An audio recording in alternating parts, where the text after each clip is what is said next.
Selamat pagi pemirsa, kini Berita Lampung kembali hadir untuk menjumpai Anda bersama saya Vika Rana. Sejumlah berita aktual dan informasi menarik lainnya telah kami siapkan untuk Anda. Berikut berita utama pada pagi hari ini.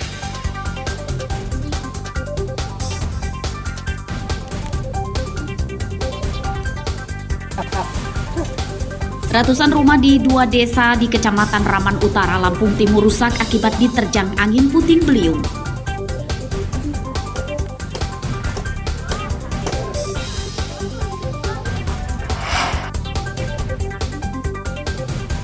Alamat kantor perusahaan pemenang tender perbaikan jalan di Lampung Tengah bodong. Alamat kantor perusahaan adalah rumah kosong.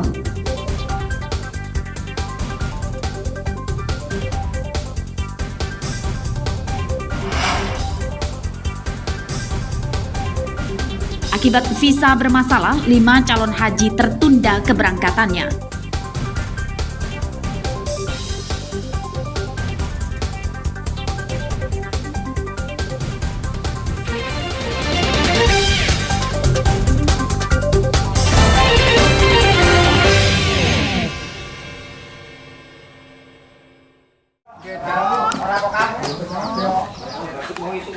Warga di 2 desa di Kecamatan Raman Utara, Lampung Timur, Selasa pagi bergotong royong memperbaiki rumah tetangga mereka yang rusak akibat diterjang angin puting beliung.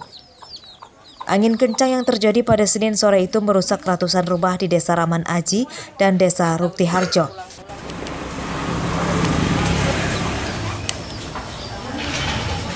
Kerusakan paling banyak pada atap rumah. Ada beberapa rumah juga yang rusak akibat tertimpa pohon. Menurut warga, angin kencang itu muncul bersamaan dengan hujan lebat. Angin kencang menerbangkan atap asbes. Saat kejadian, terdengar suara gemuruh keras yang menyebabkan warga panik. Sebagian warga berhamburan keluar untuk menyelamatkan diri. Asbes, terus atapnya, kandang ayam, semua. Gendangnya longsor. Ya. Ini perkiraan kerusakan rumah Pak Dini sampai berapa Pak Dini? Ya sekitar 5 juta lah. 5 jutaan Pak Dini. Kalau sekitar yang belakang rumah ini 3 rumah yang parah. Yang belakang rumah saya, terus itu Mas Agus, Pak Tarjo. Ini masuk dusun 5 Pak Dini Mas ya? Ya, dusun 5. Terus untuk rumah-rumah yang sebagian Pak Dini? Yang gentengnya pada rusak itu rumahnya itu Masis. Mbak Sayumi parah katanya. Mbak Sayumi. Terus ini Mbak Yanti, Pak In. Bencana angin puting beliung tidak merenggut korban jiwa. Berdasarkan data Kecamatan Raman Utara, terdapat 153 rumah, 10 sekolah dasar dan SMP yang rusak akibat diterjang angin puting beliung.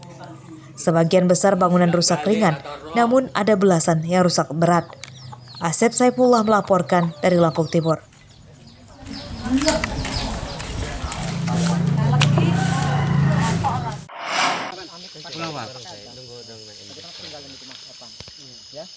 Pencarian korban tenggelam di Sungai Wai Abung, Kecamatan Kota Bubi, Lampung Utara membuahkan hasil Senin malam.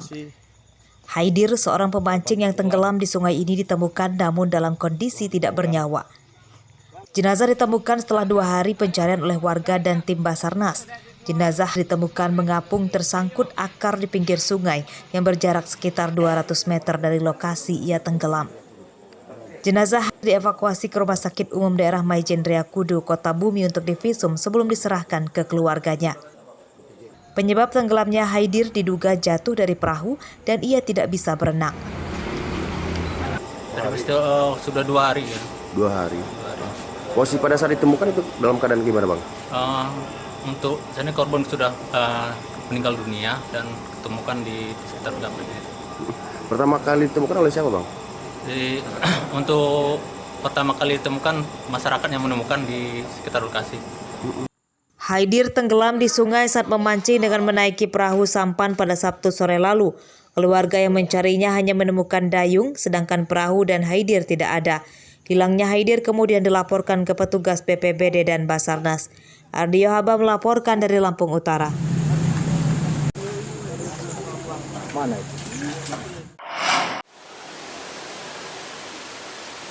Sejak 2 pekan lalu, rumah milik seorang nenek di Jalan Imam Bonjol, Gang Salak, Kecamatan Tanjung Karang Barat, Bandar Lampung, ramai jadi perbincangan. Rumah ini rupanya dijadikan alamat CV Bagas Adi Perkasa. Perusahaan itu adalah pemenang tender proyek perbaikan jalan di Lampung. Dari hasil penelusuran di laman layanan pengadaan secara elektronik atau LPSE Lampung, alamat pemenang tender proyek pengerjaan konstruksi jalan ruas kota Metro Kota Gajah Lampung Tengah senilai 5 miliar diduga bodong alias fiktif. Karena ternyata alamatnya adalah rumah tua kosong di pemukiman padat. Warga mengatakan rumah itu pernah diisi oleh kantor PT Suci Karya Badi Nusa, namun sejak beberapa bulan terakhir sudah kosong dan rumah disegel. Kalau belakangan ini kayaknya udah kosong, mungkin sekitar setengah tahun yang berjalan belakangan ini lah, kayaknya sudah tidak ada aktivitas. Kalau dulu memang ada aktivitasnya untuk perkantoran konsultan apa gitu, juga kita kurang paham karena yang punya kantor ini juga kurang sosialisasi ke warga, itu nggak ada. Biro Pengadaan Barang dan Jasa Provinsi Lampung mengatakan hal itu terjadi karena pemilik perusahaan tidak memperbaharui alamat kantor. Pemprov Lampung mengklaim setiap perusahaan yang mengikuti tender telah terverifikasi melalui keterangan akta notaris. Jadi profil Bagas Adi Perkasa itu yang tercantum di SPSC itu masih alamat ya. Jadi memang tidak akurat karena memang mereka sudah pindah alamat bulan Maret tahun 2022 tanggal 16 dengan kekuatan itu tadi, akte notaris ya. Itu kan semuanya perizinan usaha termasuk surat pernyataan domisili oleh pamong setempat.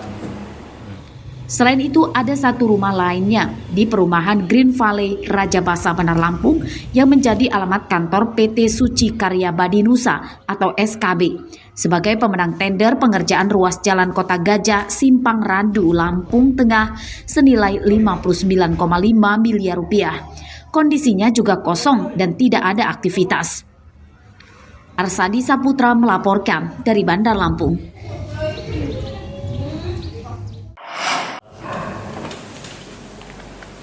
Satu persatu terdakwa kasus korupsi dan suap penerimaan mahasiswa baru dari jalur mandiri di Universitas Lampung divonis Hakim Pengadilan Negeri Tanjung Karang, Bandar Lampung. Selasa siang, terdakwa Heriandi, mantan Wakil Rektor 1 dan mantan Ketua Senat Unila M. Basri divonis 4 tahun 6 bulan penjara. Tak hanya itu, kedua terdakwa juga didenda 200 juta rupiah serta mengganti uang kerugian negara 300 juta rupiah untuk terdakwa Heriandi dan 150 juta rupiah untuk terdakwa M. Basri. Usai sidang, terdakwa M. Basri mendesak KPK menangkap tersangka lain yang terlibat dalam kasus korupsi dan suap penerimaan mahasiswa baru dari jalur mandiri tahun 2022 lalu. M. Basri menduga masih ada tersangka lain yang belum ditangkap. Ya, nanti KPK saya minta ya ditindaklanjuti lah sesuai permintaan Pak Karomani juga kan. Ya, nantinya jangan hanya kami berempat aja kan. Termasuk semua juga Bang ya? Iya dong, semua dong. Saya fakta persidangan. Ya? Dibalikan kembali ke negara PJT udah mana? Saya nggak tahu, saya nggak punya ada yang sita punya Pak Rektor aja. Kalau di saya nggak ada itu. Terdakwa utama kasus korupsi penerimaan mahasiswa baru dari jalur mandiri di Unila, yakni Karomani, mantan Rektor Unila, telah divonis lebih dulu pada pekan lalu. Karomani divonis 10 tahun penjara dan mengganti uang kerugian negara sebesar 8 miliar rupiah. Karomani menerima putusan vonis itu dan tidak akan melakukan banding. Beberapa pertimbangan hukum yang menurut beliau tidak sebagaimana fakta, tetapi pada pokoknya Prof. Karomani dan kami tim penasihat hukum menghormati dan menghargai putusan yang sudah dijatuhkan oleh Majelis Hakim. Kasus suap penerimaan mahasiswa baru Unila itu menyeret mantan Rektor Unila Karomani, mantan Wakil Rektor 1 Bidang Akademik Heriandi, mantan Ketua Senat Unila Muhammad Basri. Ketiganya sebagai pengendali penerimaan mahasiswa baru dari jalur mandiri. Para terdakwa memasang tarif puluhan juta rupiah hingga 300 juta rupiah per orang. Selain untuk pribadi, uang suap itu juga untuk membiayai pembangunan gedung Lampung Nahdien Center. Pada kasus ini, pihak penyuap Andi Desviandi telah dijebloskan lebih dulu ke penjara.